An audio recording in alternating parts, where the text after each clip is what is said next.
Thank you for once again joining me, the_Dab86, and today I'm going to be going over some important stuff for you to know as you head into early access, and of course for June 6th of this year when the game fully releases. The first thing that you're going to want to know is Altars of Lilith. Make sure to collect these as you traverse the world, as they do give important stat points and also allow you to carry more potions and of course have more obols, which make sure that you spend those, because once you hit the cap, if they drop to the ground, you will not be able to return and pick them up, as they will despawn and disappear. The second thing is make sure to follow the storyline, as it does unlock important things as you go. Of course, you start here in Nevesk, and this is kind of the tutorial phase where a lot of this stuff will not be here until you get to Kivashev and help Lorath on his journey. And then from there, the storyline will take you over here, mostly to the eastern side. Grab quests and things like that kind of come along the way, but focus mainly on just passing through the storyline. The third thing to know about is the difference between vulnerability versus crowd control. Vulnerability will turn the health pools of mobs purple, and they'll take 30% increased damage during that time frame, where crowd control, they will take additional damage, but not to the same extent. And of course, they cannot move. Bosses, for example, have a bar that just staggers them, and once they're fully staggered, are considered crowd controlled. But you can make them vulnerable during that time frame, which will not crowd control. The fourth thing is to make sure you're dodging the correct attacks. Some things you just have to. So, for example, that's a basic attack. You're probably going to have to eat that. Of course, you'd be fighting it. But the main thing is that's a power attack. Don't let that hit you, as it tends to be far more damaging than his actual normal swings.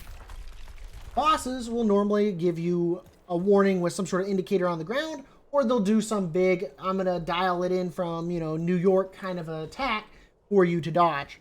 You won't be able to dodge everything, as your dodge evade is on a 5-second cooldown, unless you have stuff on your gear that decreases the cooldown on that. Another item that you're going to be aware of is you can both break down gear and sell gear. However, upgrading gems can be very pricey, and doing some of the other stuff can also be pricey. But gear in this does not sell like it does in Diablo 3, where it's just straight up garbage. Like, for example, this blue sword can be sold for 1,000 gold. That's not bad. This hand axe, which of course is a white, only sells for 280, 786, 988, and of course you probably won't be vendor trashing legendaries, as you'll be stealing the powers from them anyway or breaking them down. But that way you can easily get gear quickly just by picking up items out in the world, rather than having to worry about just gold drops themselves. If you're lucky, you of course will come across a greed shrine, which can give you tons of gold if you can attack fast enough and have big groups of mobs around to make that even better. The last item I wanted to show you is the special mobs or elites have icons that depict what their affixes are, compared to Diablo 3, where you had to be able to read in lightning quick speed to know what affixes they had. Their actual health bar will show icons, but up at the top, it'll have the actual verbal name for those icons. Let me see if I can actually find one out in the world, and I will show you exactly what I mean.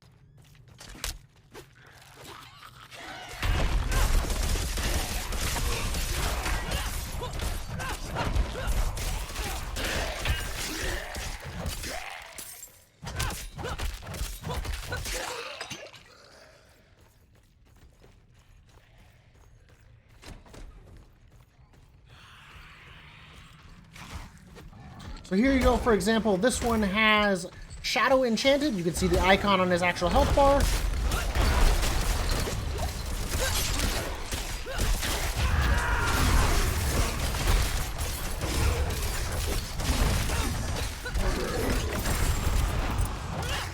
And of course his minions will have increased health. You'll see that on their health bar, and of course you'll be able to see that at the top.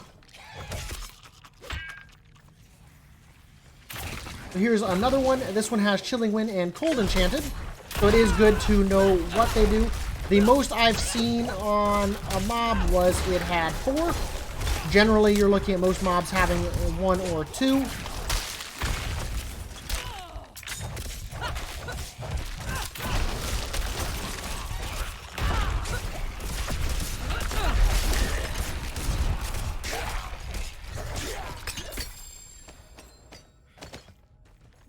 The only mob, though, that I saw that had 4 was an actual quest mob.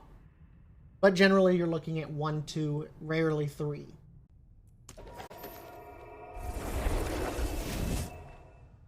And then one last item I wanted to point out, as you just saw, if you are carrying a quest item from a dungeon and you leave the dungeon, it is dropped at the spot that you left the dungeon. So do be mindful of that if you zone back in to re-pick up the item, you don't get all the way through the dungeon and don't have it. And then, of course, as always, if you enjoyed what you saw and you found it helpful, make sure to ring the bell, leave a like, leave a comment, and come follow me on Twitch at _Dab86.